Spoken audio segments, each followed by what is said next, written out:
I was muted. Thank you, my brother. Yes. Once again, welcome back to the School of Urban Philosophy, where we always straight up, straight. It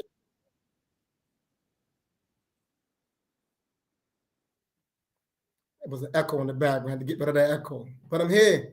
Can you hear me now? Can you hear me now? Can you hear me? Or can you hear me now? Can you hear me? Tell me when you can hear me right now. Or can you hear me? I think you can, black man, black woman. Let's get it in. Race first. Obafemi, what's up, my brother? How you been, man?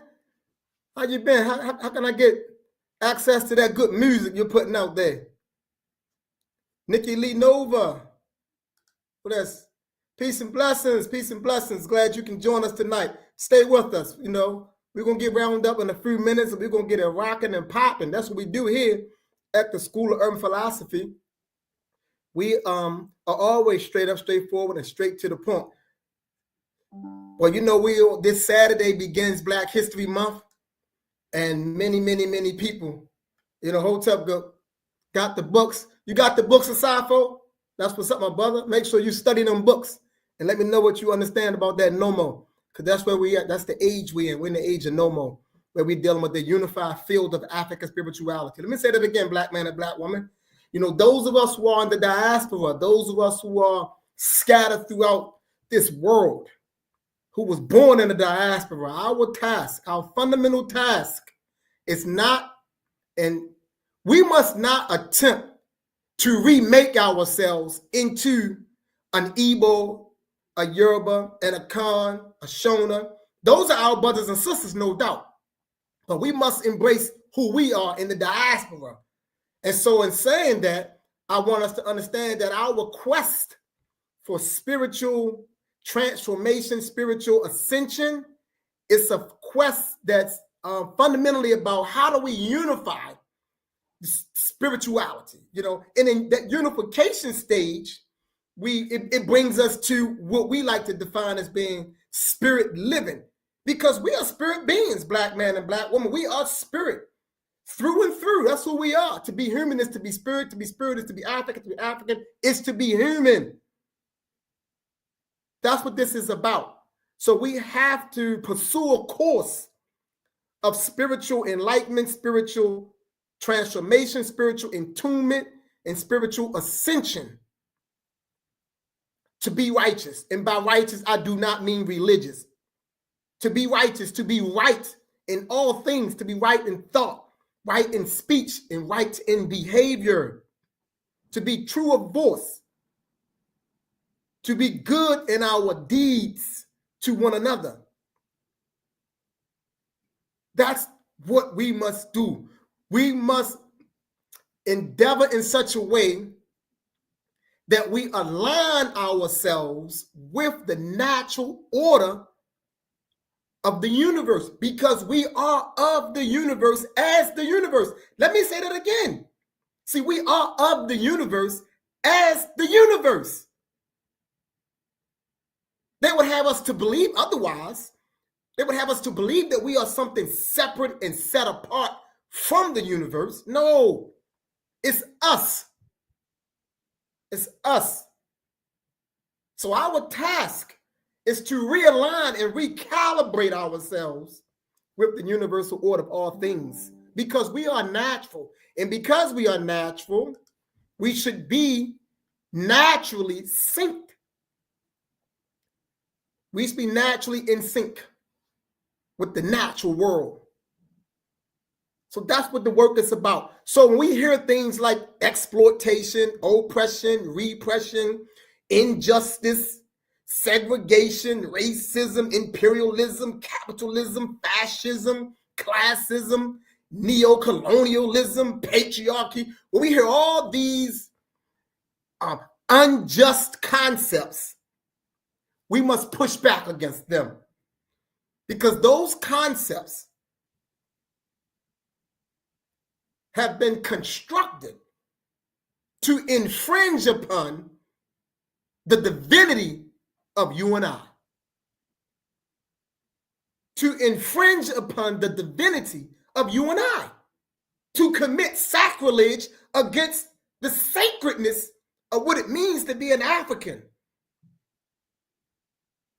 So we must not submit to fascist, dictatorial policies. Challenge, push back, question, but we must not go along with. We must not go along with the natural order of the earth is to cleanse itself, to purify itself. That's us as well. We must forever cleanse and purify our social world, our social environment. We take our lead from our ancestors. They've shown us the way. They've made the pronouncements. All we have to do is heed the wisdom. Is heed the wisdom. We have many mighty examples to emulate. Many mighty examples to emulate.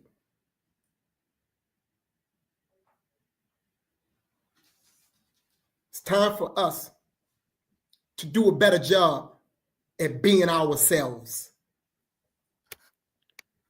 It's time for us to do a better job at being ourselves. And to be yourself means that you must know yourself. You must understand yourself. And the self isn't this separate, dichotomized entity or thing. The self is an extension of a communal self rooted in something ancestrally. Let me say that again. The self is not dichotomized and separate. The self is an extension of a communal self. And that communal self is rooted ancestrally. So we come to know who we are best by knowing who our ancestors were, because we are our ancestors now. Let me clarify that. Ancestral knowledge and ancestral wisdom can lie dormant within you. And you can go your entire life and never come to the realization that you are, in fact, your ancestors. That's why it's very, very important that we subject ourselves to processes designed to increase and enhance the knowledge of who we are as African people.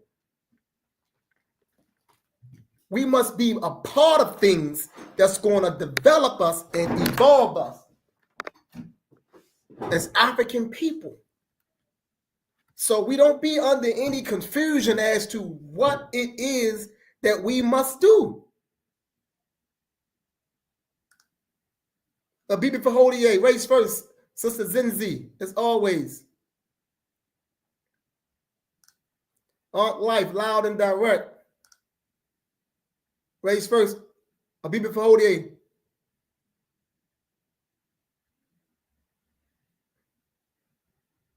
The work requires that we transform. The work requires that we transform. But this transformation must happen in the process of changing your environment. So you transform when you engage in a process to transform your world. That is the greatest,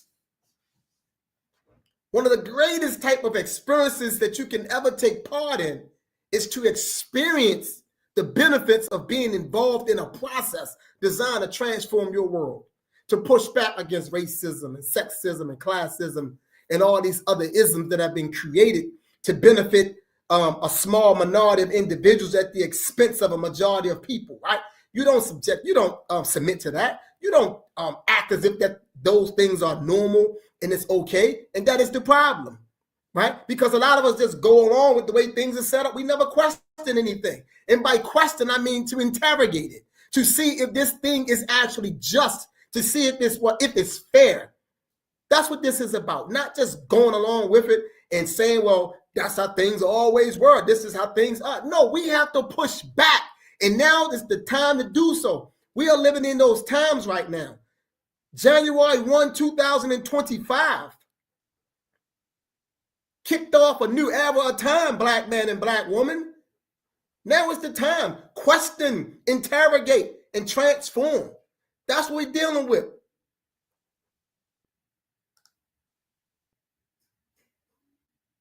You can't hear me? So sound check. The sister says she can't hear me. Sound check. Am I audible? Can you hear me? Can anyone hear me? If you can hear me, let me know you can hear me.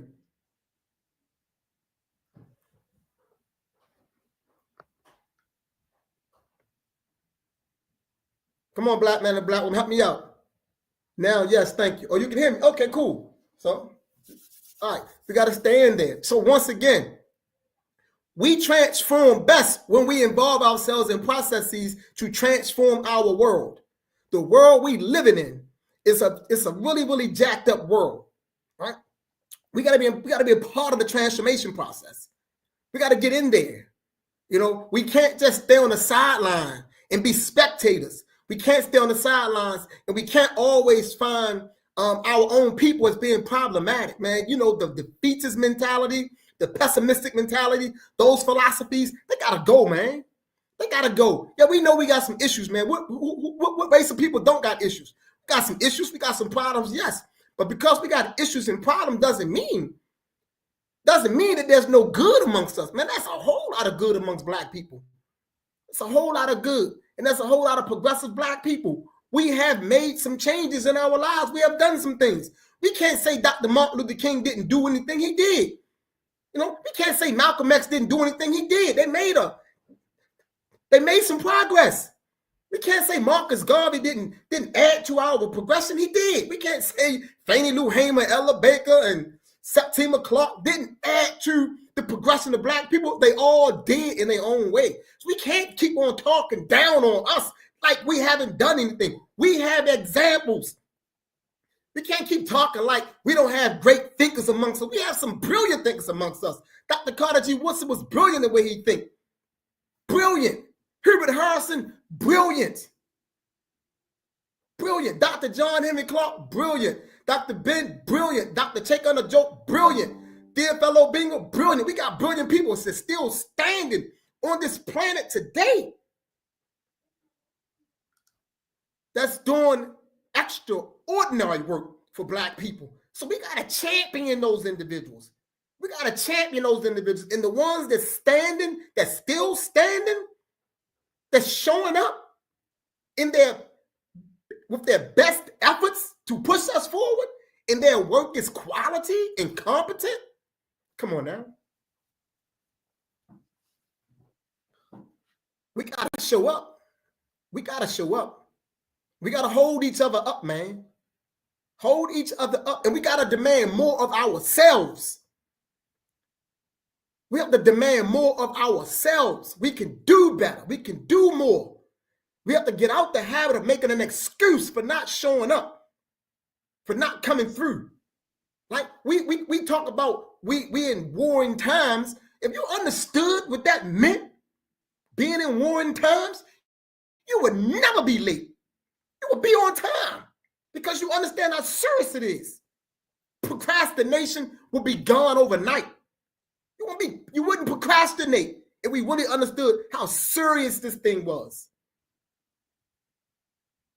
If we truly, truly grasped and comprehended how serious the situation is, we wouldn't be poor with time. How you gonna say you in a war and you poor with time?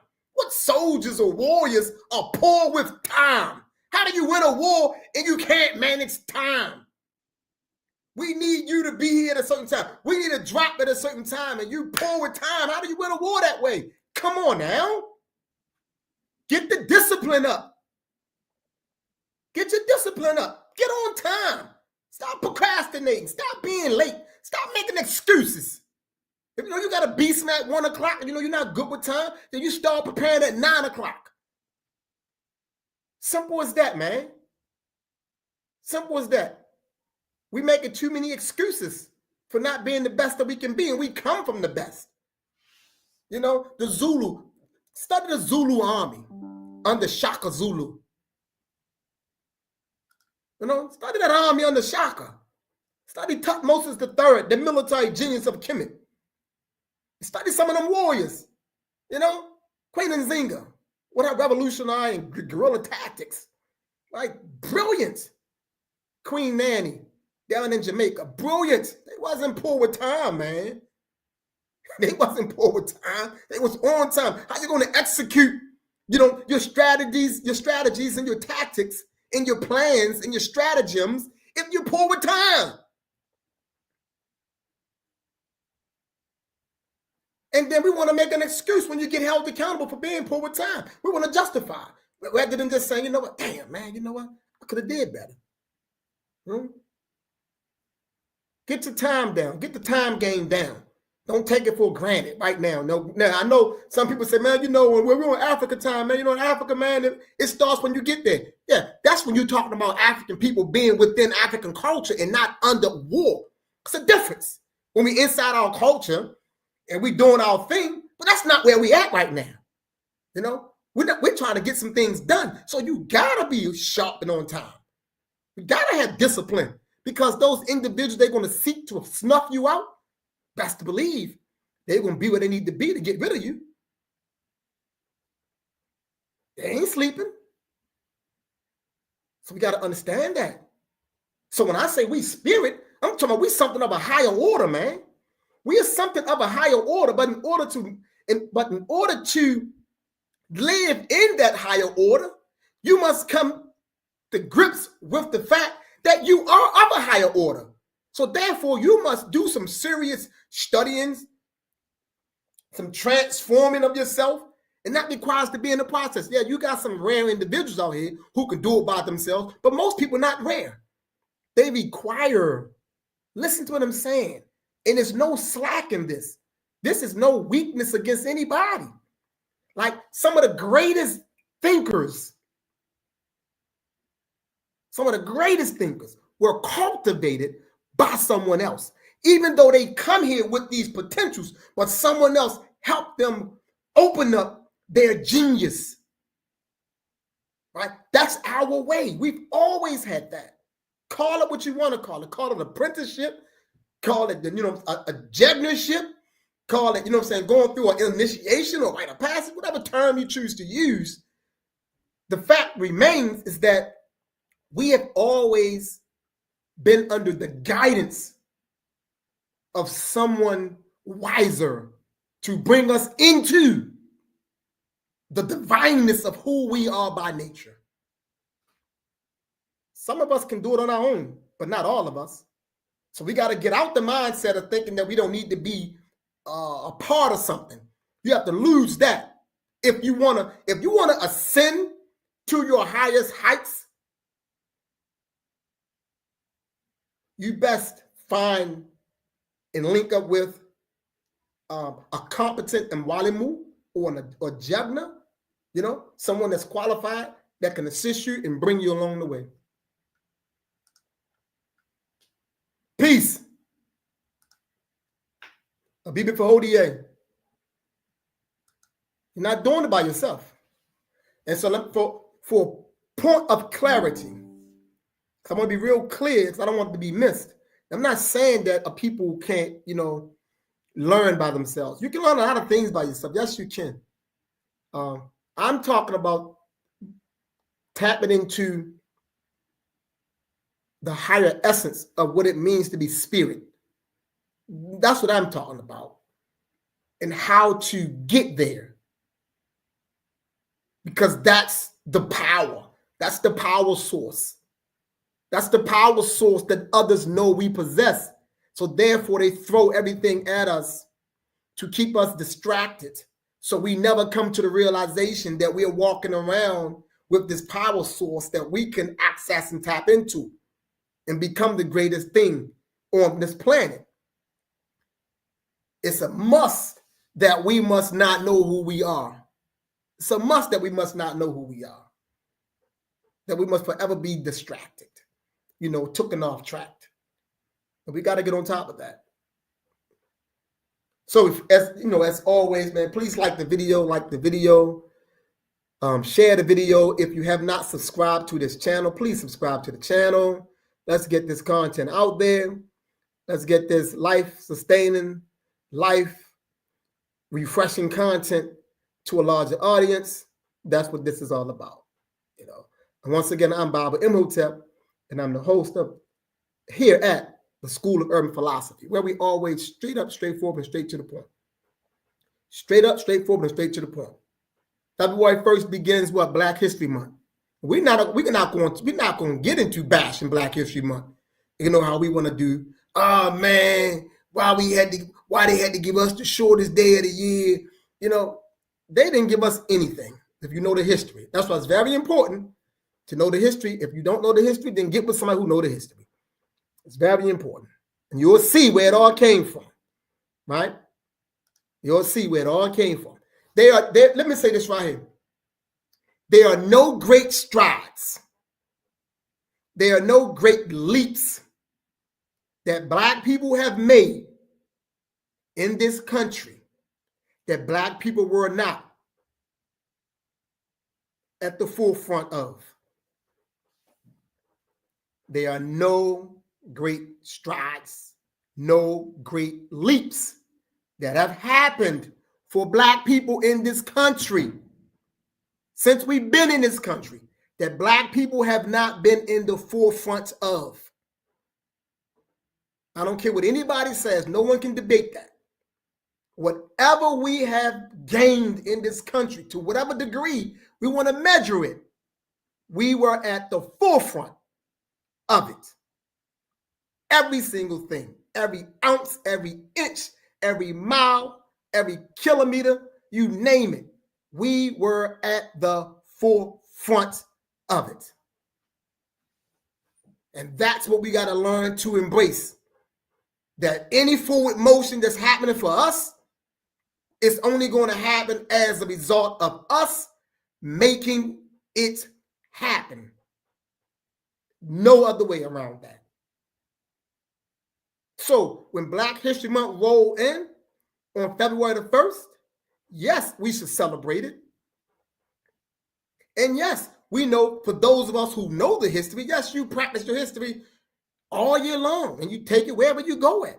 But that doesn't mean we can't have a time set aside where we just celebrate it. It doesn't mean that we can't have a formalized time set aside where all of us can celebrate it together. It doesn't mean we can't have that. And that's no deficit. That doesn't harm us. That doesn't hurt us. It doesn't take away from us. It doesn't do any of that. But do you know how many Black people have come into a knowledge of themselves by first attending some type of Black history event? So we can't downplay it. We can't talk about it like it's insignificant. No, it's not insignificant. It's not insignificant. Dr. Carter G. Woodson knew exactly what he was doing when he inaugurated Negro History Week. When he set that in motion, he knew exactly what he was doing when he did that. Read his history and understand what he was talking about and the things that he was saying. And you'll understand why his organization continued to push and how you get to a Black History Month. You'll understand how all that comes about. But we have to stop giving the work that we put in. We have to stop giving that credit to them. We do that too much. You know, we give them too much credit. Too much credit. Now, for clarification purposes, I'm not saying that you underestimate anybody. I'm just saying that you don't overestimate them either. You don't keep giving them credit. You know, don't keep giving them credit. Black History Month, we're going to get into that. You know, the first Thursday in Black History Month, I will be talking about my plan for the month of February, and I want everyone to join in. My plan is to talk about significant individuals who I think were significant in our history. So I'm not going to tell you what I'm going to start the month off with, you know, next Thursday, but I'm going to start it off with an interesting individual. And that's always, we as a people, we always going to find fault with some of our ancestors, something that they done, we always going to find fault with, you know, but that's not my reason for bringing individuals to the forefront. My reason for bringing people to the forefront is to assess and talk about their contributions and their commitment. Now, we may not always agree with their approaches. Like, everybody not going to agree with my approach 100 years from today. They're going to come and They're going to come critique the mess out of me 100 years from today. But hey, today, what can I say? I'm giving you 100% of authenticity and sincerity. Simple as that. I can only give you to the degree that I understand. That's it. But the one thing a person will never be able to say is this. You can never question my sincerity, and you can't question my commitment. You can't question my integrity, right? So I'll take those things there as far as I go. But we need to know who we are. We need to know who we are. We need to understand our beauty, and our beauty extends beyond the United States of America. However, during this Black History Month, the individuals that I'm going to focus on will strictly be from the United States of America. I'm going to tell you why. From the time that we arrived on these unique shores here, we have produced some of the most outstanding men and women. And we have done some of the most remarkable things. And I choose to highlight that. I can talk about the genius and the glory of Kemet, Mona Motapa, Sangai, Kenum Banu, you name it, Mali, the Zulu, all of that. You know what I'm saying? And we all know that. We glorify that. But this February, strictly the Black man and the Black woman on these shores. Right? Because we're not going to keep talking about us. You know what I'm saying? Like we haven't added on to the cultural continuum of our people. We're not going to keep talking about us. Like we don't have any spiritual value to add to the spiritual continuum of African people. No, we're not doing that. We have added on. We are the culture. We are the culture. And we must talk about it. We must talk about who we were. A couple of weeks ago, one of the brothers I'm going to talk about, I introduced him about 2-3 weeks ago, David Ruggles. I'm going to talk about David Ruggles because David Ruggles was a beautiful young man, a beautiful man. He died at a very young age. It was a very young age. Like most of the greats. I believe he died around age, 39, I believe. He born in 1810, died in 1849. That's like 39 years, right? Died too young. So I'm going to talk a little bit more about David Ruggles and his work and who he is. And the reason why I believe many people don't know about David Ruggles. When he was prominent in the 1800s. The 1800s in the United States of America for Black people is a golden age. It's golden. I'm not discounting the other ones. I'm just saying that 1800s from 1800 to 1899, man, we were showing off, man. We were showing off. Like Frederick Douglass. Frederick Douglass, his birthday is what? He selected the 14th of February. All right. That's Richard Allen's birthday. He was born on February the 14th. And Frederick Douglass knew that he was inspired by Richard Allen. And Richard Allen comes out of the 1700s, doing magnificent work. There was a time period in Philadelphia when they had a Richard Allen Day, February the 14th. It was celebrated as Richard Allen Day. That's how profound and that's how significant this guy was, right? Doing work. So we can't forget these individuals. We can't be like, oh, we ain't done nothing. We done a whole lot here. We done a whole lot, and we produced some giants in thinking, some serious thinking giants. And believe it or not, when you look at those brothers and sisters of the 1800s and you look at their work, they was multi-talented. They were multi-talented. They was lecturers, they were writers, they was publishers, you name it. They was all those things. And they pulled all those skills together to do what? To push against what? The institution of chattel enslavement. They all was clear about that, among many other things. They all stood in opposition to that system. And not only that, they also pushed what? The temperance movement. Because they understood that the use of alcohol was no good for our people. And our people were using alcohol back then. And so they begin to push against that. They begin to talk, push a narrative that we shouldn't be consuming it. You know what I'm saying? The white man's poison. So the push against not using these intoxicant drugs, that's not a modern push. Our people always understood that we shouldn't be doing that crap. This stuff was in the 1800s. And we're in the year 2025. I'm talking about like 200 years ago. Black men and women in America knew that we shouldn't be using alcohol. And now today, you can't even get us to organize if alcohol is not at the events. And we try to justify alcohol, we're going all into spirituality. We try to justify the use of alcohol.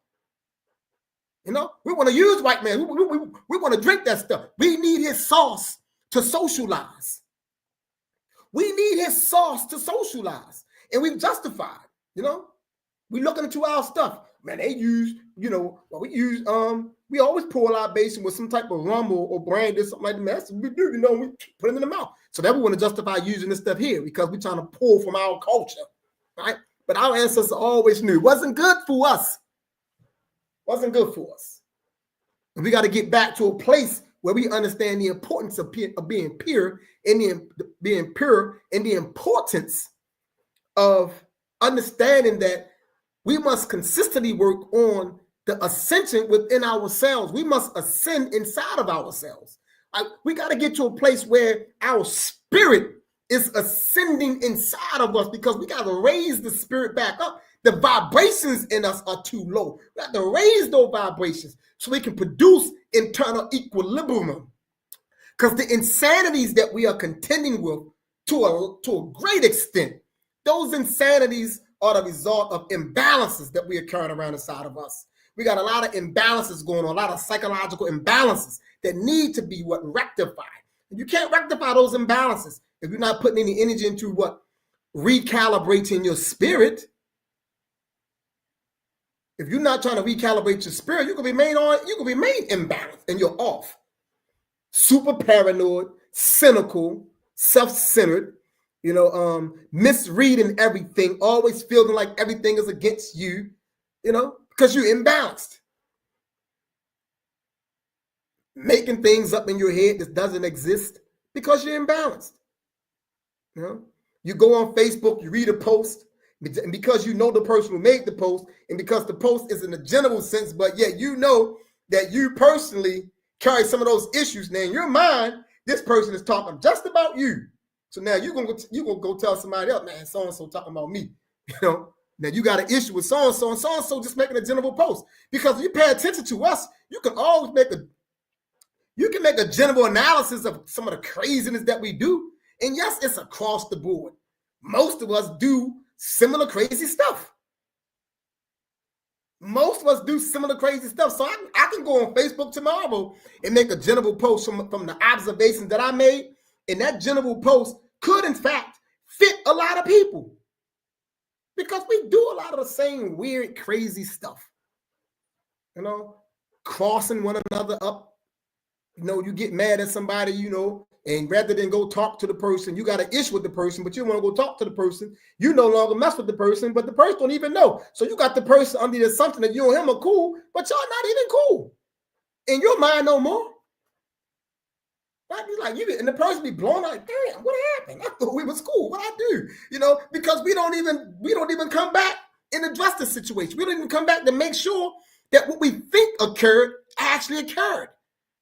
We don't even go do none of that. We don't come to the source. We don't come to it. You know, we just hear something, see something, and conclude. Now, in some instances, some things are blatant, yes, but most of this crap that we falling apart over is not blatant stuff. Most of the stuff that we're falling apart over is petty stuff. Stuff that can be rectified if we had the courage and the self-security to go to the person and have a man-to-man talk or a woman-to-woman talk. But we don't want to do that. We don't want to do that. We want to stay so fragmented because that's the insanities is running amongst us. No, we can't move like that. We can't move like that. We got to do better. Race first, people for Hodier, Brother Sakati, Hotep, Abakwame, Hotep. You know, just touching bases on some fundamental things about who we are and what we should be doing. You know, I like to highlight specific things because I know we can do it. You know, my faith and belief in us, let me be real clear. Let me see, how can I say this? My faith and belief in Black people is in the stratosphere. Now, am I naive to think that all of us are in the right space, in the right place at the same time? No, I know we're not. You know, but I'm saying in the general sense, my faith and belief in us, because I'm a part of us and I come out of that. So I know what we can do when we are subjected to the right processes.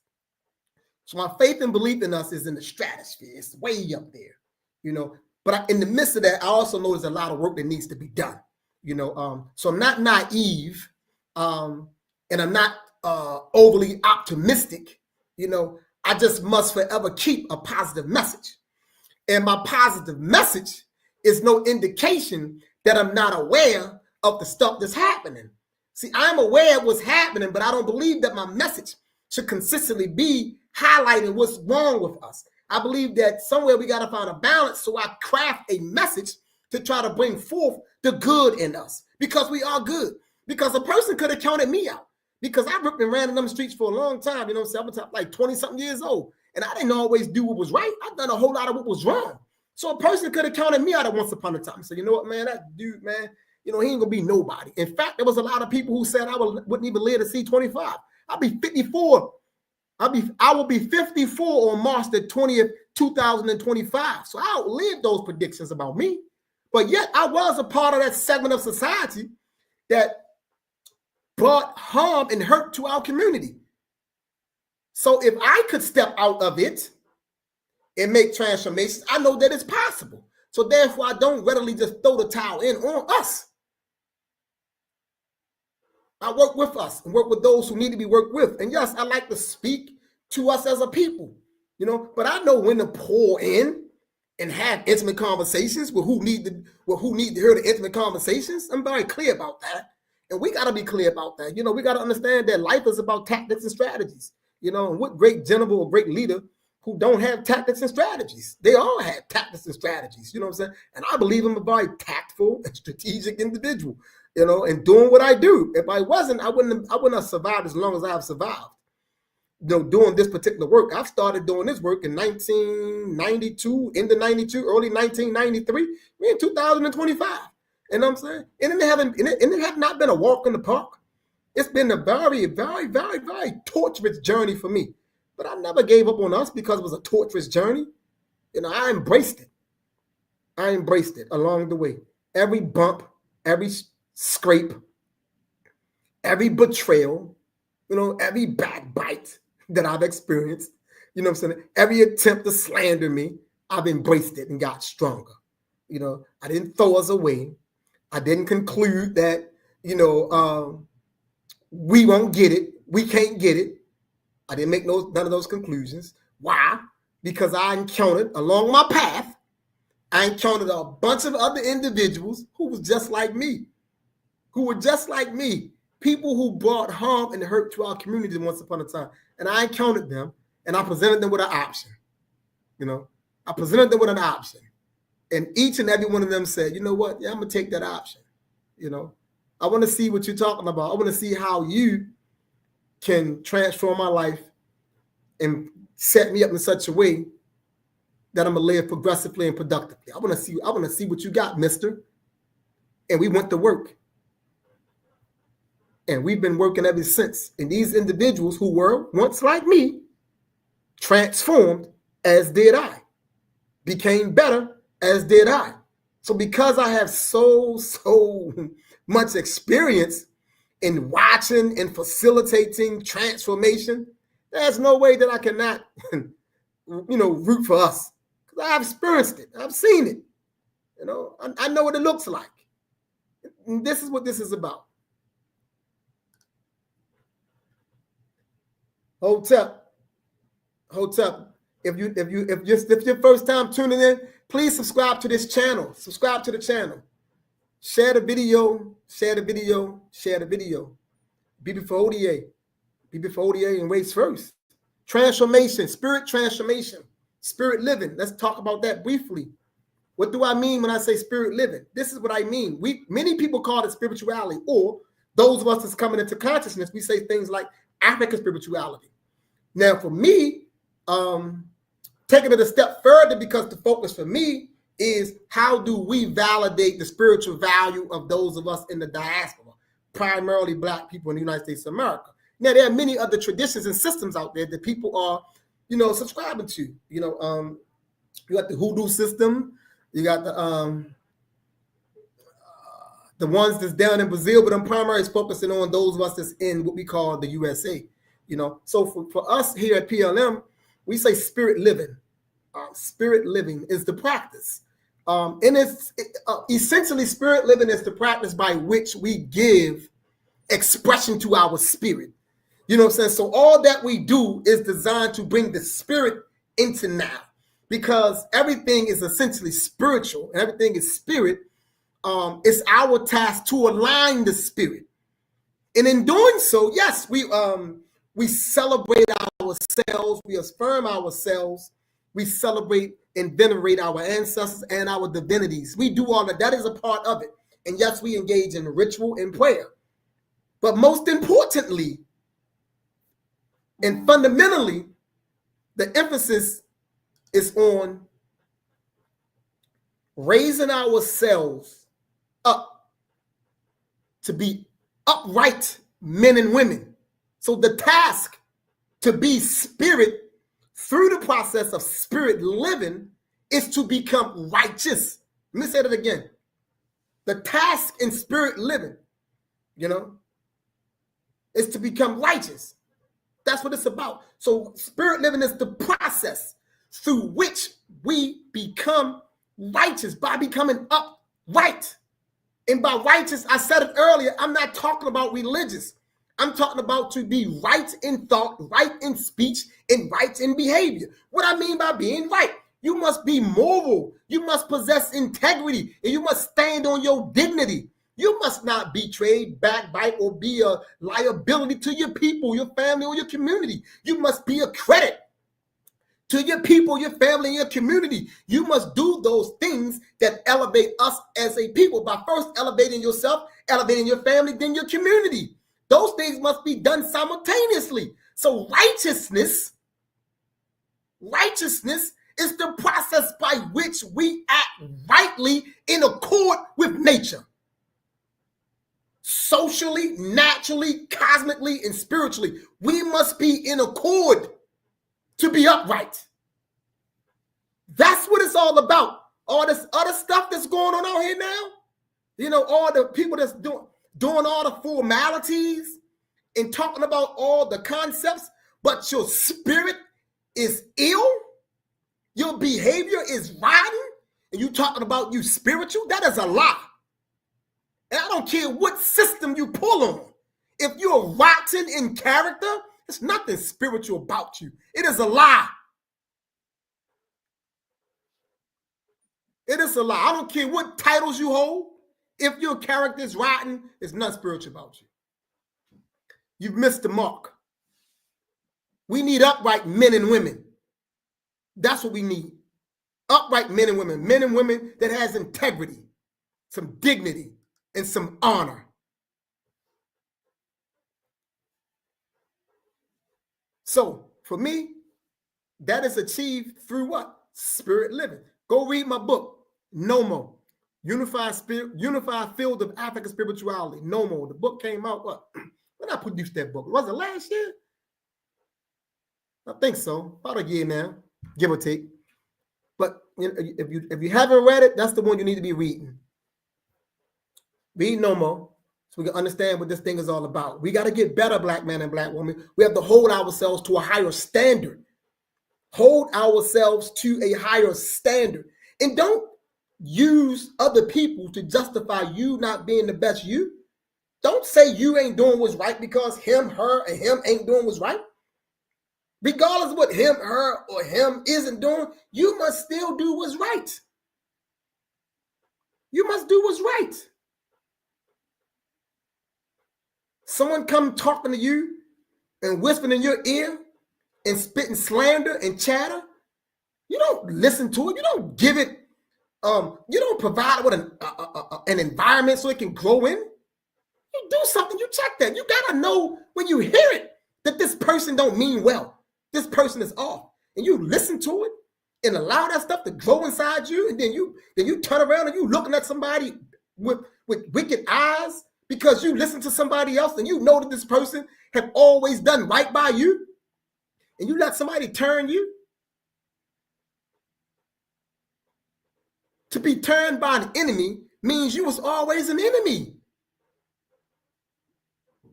Simple as that. But we are easily turned when our character is not right, because we're not standing on nothing that's right. We're not practicing what it means to be right. We're not holding each other accountable. We're hanging out with our homeboys, knowing our homeboys is cheating on his wife. We're hanging out with our homegirls, knowing she out here flirting and cheating when she shouldn't be out here flirting and cheating. We're doing stuff like that, and we're keeping those secrets. And turn right back around and come around and be in somebody's face. Oh, what's up, Tim? Tim? Yeah, Jim. Yeah. And knowing that his girlfriend or lady friend or whatever he want to call her, you know, just last night y'all was out in the club and she was doing stuff she shouldn't have been doing. And you ain't pull her coat on that. You know your homeboy just was cheating on his wife. And then yet the next day you go see her and you talk about, yeah, how you doing today? How you doing today, Kim? Everything good, Kim? You act like everything is okay, and you know that she being violated. But yet you ain't got the we don't have the moral carriage to tell our homeboy, yo, no, don't do that, man. You're not right. That ain't right, man. You know, I love her the same way I love you. I respect her the same way I respect you. You can't do that to her. You doing it to her, you're doing it to me. That's all it takes for us to do stuff like that. We can start cleaning us up, man. But we condone it. We condone it. Always listening to some loudmouth person lying on someone else. You know, rather than all you got to do is just go to the source. Say, yo, what's going on? Just go to the source and find out what's going on. That's it. You ain't got to listen to the lies. But we want to listen to the lies. Right? Because we want to justify not doing what's right. We want to justify not doing what's right. I don't roll like that. And because I don't roll like that, you know what I'm saying, people don't stay in my presence too long. I'm okay with that. Because the era time I came up when we got down that way, I come up in the 80s. I didn't grow up in the 90s. I didn't grow up in the 2000s. I came up in the time period when everything was about, you know what I'm saying, it was about honor, loyalty. Loyalty meant something when I came up. It meant something. You know what I'm saying? We wasn't being disloyal. We wasn't cheating or betraying each other. We wasn't doing that. You know what I'm saying? I got homeboys to this day, man, that I had since 1976. To this day, I got homeboys that's still alive that I had since we was friends since 1976. I can call them right now and say, yo, check this out. I'm in a situation, man. I need your help. They're going to show up for me. Because that's how we carried it. That's how we carried it. And I'm trying to get us back to a place where we understood the importance of principles. We understood the importance of principles. Wasn't no ratting. You know what I'm saying? We was in those streets, you got knocked off. You got knocked off. Nowadays, you know what I'm saying? The 90s hit, the mid-90s and the 2000s, dudes get knocked off. They telling on each other and coming back home and coming in the same communities. Rats coming back in the same communities. And the only thing we can say now is like, shit, man, he ain't telling on me. Where that come from? That's the stuff that we saying now. That's what's out there now. Rats can tell and come back in the neighborhoods. No more rules, man. No rules. No rules. No principles. No code. No code. And you should have a code, man. You should always have a code. Male or black man or black woman, you should have a code. And when we start having codes, we start having principles, we can get ourselves together. Because the things are out of sync because there's no order. And there's no order because what? There's no protocols that's being adhered to. The protocols are falling apart. And we don't want to hold the protocols up. And we allowing people, and I keep on saying this, I'm going to say it again. We got to stop allowing people to jump out of one organization, primarily because their ass is being held accountable.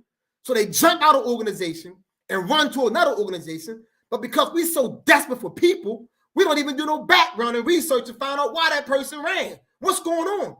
The first thing you're supposed to do is do some recon, do some research, find out why that person left that organization and want to now be a part of your organization. And I guarantee you, when you take that little simple step, you're going to find out that that person that left is leaving not really because the organization is at fault. Now, I'm not saying organizations are without fault. Some organizations are jacked up. Yes, they are. But there are some good organizations that I know that people leave because they don't want to be held accountable. They don't want to work. They don't want to pull their weight. So to keep from being held accountable consistently, they leave.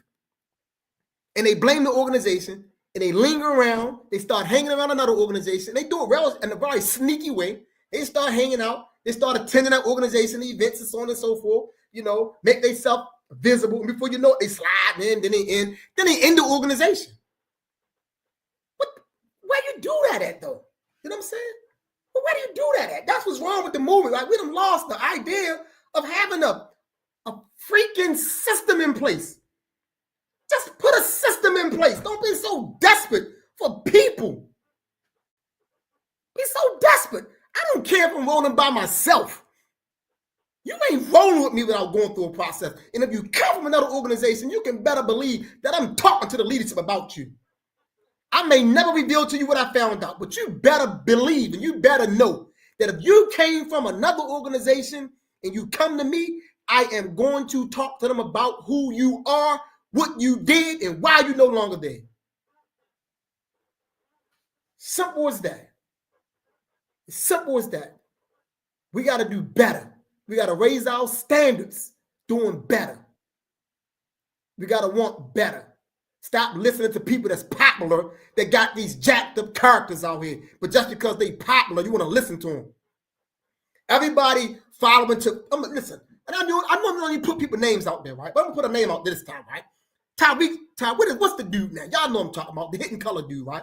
I'm going to tell you how he ran a game on everybody, right? Go back and watch the DVDs, the Hidden Colors, right?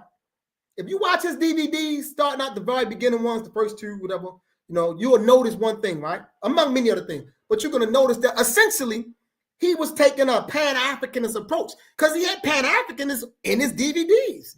And he said it was hidden colors. He was demonstrating what? The universal connection of African people throughout the world. But after he made his millions of dollars off those DVDs, he flipped on y'all. So now he got the FBA and he's talking about African people. He's anti-Pan-Africanist. Flip the script on y'all. And we still follow behind him. He can do a GoFundMe right now and raise a whole bunch of money. You're going to give it to him. And you know that he's running the game. But then you got all these other people out here, man, that's solid and serious. Man, my master teacher this, the master teacher this, my jigna this, my jigna this. You know what I'm saying? You don't give a dime to them. You don't give them a dime. But you give this scammer any and everything he asks for. And it don't take a genius to see he's scamming. Go watch the DVDs. You can see it. Go watch 1804 and watch how all he do is parrot everything that the scholar before him says. He injects himself in strategically as if he is what? An authority when he's not.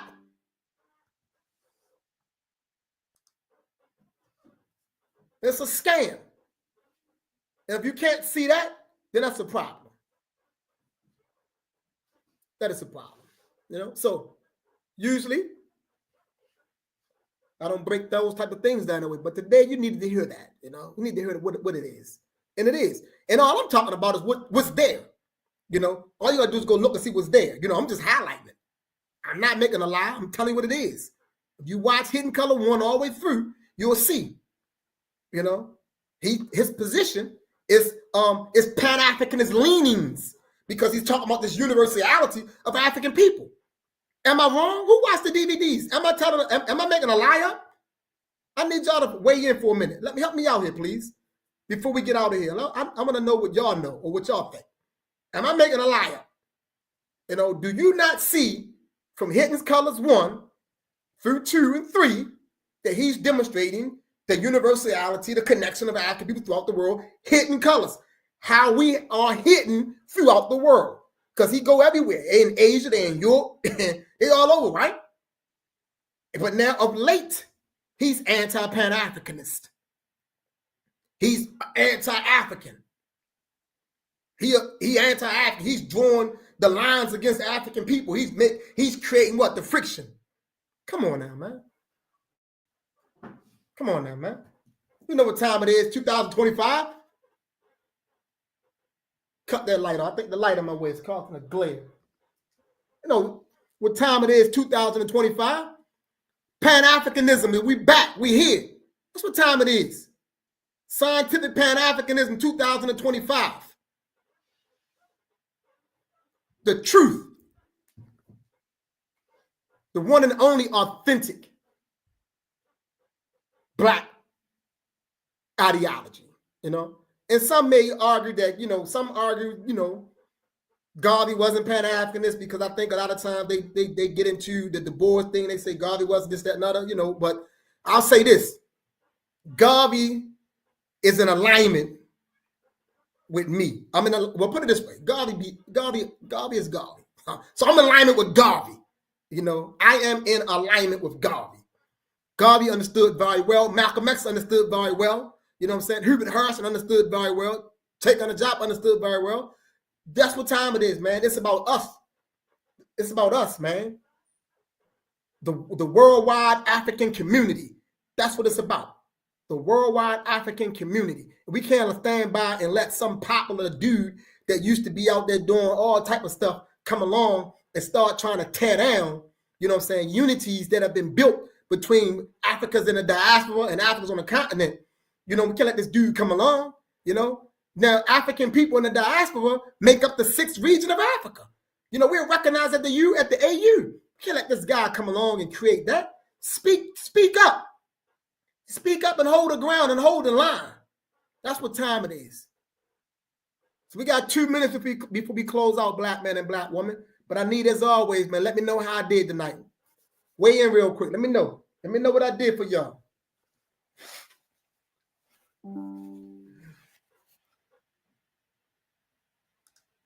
Did we learn some things here tonight? That's what this is about, because we in session. We are in session. So did we learn some things here tonight in session?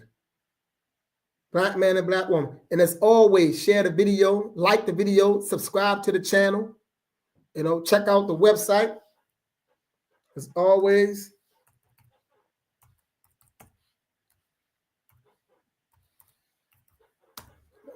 got the website. Check us out there. See what we're doing as an organization. See how you can get involved with PLM. And yes, we need more Black men and Black women. And you can be a part of PLM no matter where you at.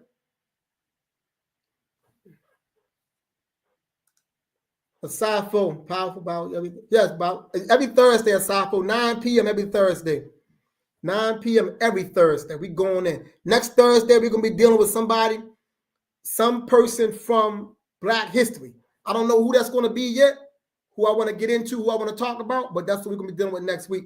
But like I say, let me know how I done, man. Let me know how we're going to carry this thing. We got to get this thing up and rocking and popping. You want to be a part of PLM? Inbox me. Reach out to me. Let me know what you're trying to do. But just know it's going to be a process. But we need you wherever you at.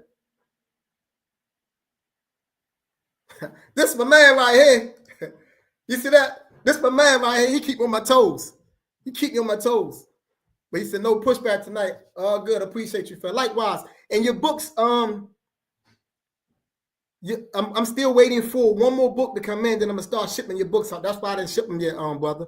I wanted to ship all of them, for the most part. At the same time, I had to re-up. But I got you, and I'll follow up with you with the request that you asked me in terms of the overall fee. Yeah, thank you, my brother. Thank you. Appreciate that. Yeah, I knew what you meant. Very informative. Yes, I understand, man. Sometimes we typing fast and it come across. I don't hold nothing against us, but I know our spirits and our hearts are well. But this is the movement. This is what we're going to do. Like the School of Urban Philosophy is where it's at. And it ain't just about me. This is a session. We in session. And I love for reciprocity, going back and forth. I love for you to provide me with questions, statements, whatever it needs to be, put it out there. We can get this thing done. We need to connect up. Those of us who are serious and sincere, wherever you are at, let's connect up. Let's link up. We only want the serious. We don't want anybody that's thinking weird. You know who you are if you're thinking weird. We don't want nobody that's trying to say, well, damn, man, well, why can't we bring in the LBGTEIEOEOO? We don't want none of them letters. They can stay where they want to stay. They don't need to be a part of what we're doing. They already organized. They took over Austin, Texas, didn't they? Look them up. I believe they took over Austin, Texas. So they don't need to be a part of us. So we don't got to advocate for them. They already organized. We need to be organized. Those of us that talk this black talk, we need to get organized. And we're not trying to organize with individuals who believe that some white man is going to come change our conditions. We don't need you either. And we don't need to be organized with somebody who believes some long lost Arabic individual is going to make things right for us either. We don't need him either. We don't need none of that. And we don't want that. That's how we carried it in 2025. We want authentic black people who know they black, not confused, not hanging on to all these other weird religions and social systems and ideologies that's been given to us by our enemies. We do not need you in our organizing capacity because you already organized wherever you are at. So my message is not a universal message. It is a specific message. And you know who you are when my message lands on your ears because it resonates with your soul. That's where we at in 2025. We ain't playing no games no more. We ain't walking in the middle no more. We're not gonna do all apologizing. The black nationalists, the Pan-Africanists, brothers and sisters that's African-centered, man, we've been apologizing, taking the high moral ground too long. We ain't taking the high moral ground no more. No, we not. We ain't taking your punches. We ain't taking your blows. We ain't taking your insights. We ain't taking none of that. Not in 2025 and beyond. So this is a message that I'm sending out. You know who you are. You can hear it. It's resonating with you. So that's who I want. You know it. You know what your soul feel like right now. You know how your soul felt tonight. It's you who I'm talking to. Let's get this work done. Send me your inbox and let's rock and roll. And with that, Bibi Fahodier, as always, stay tuned for another session here at the School of Urban Philosophy, where we are always straight up, straightforward, and straight for the point. Bibi Fahodier, race first, hotel, stay up.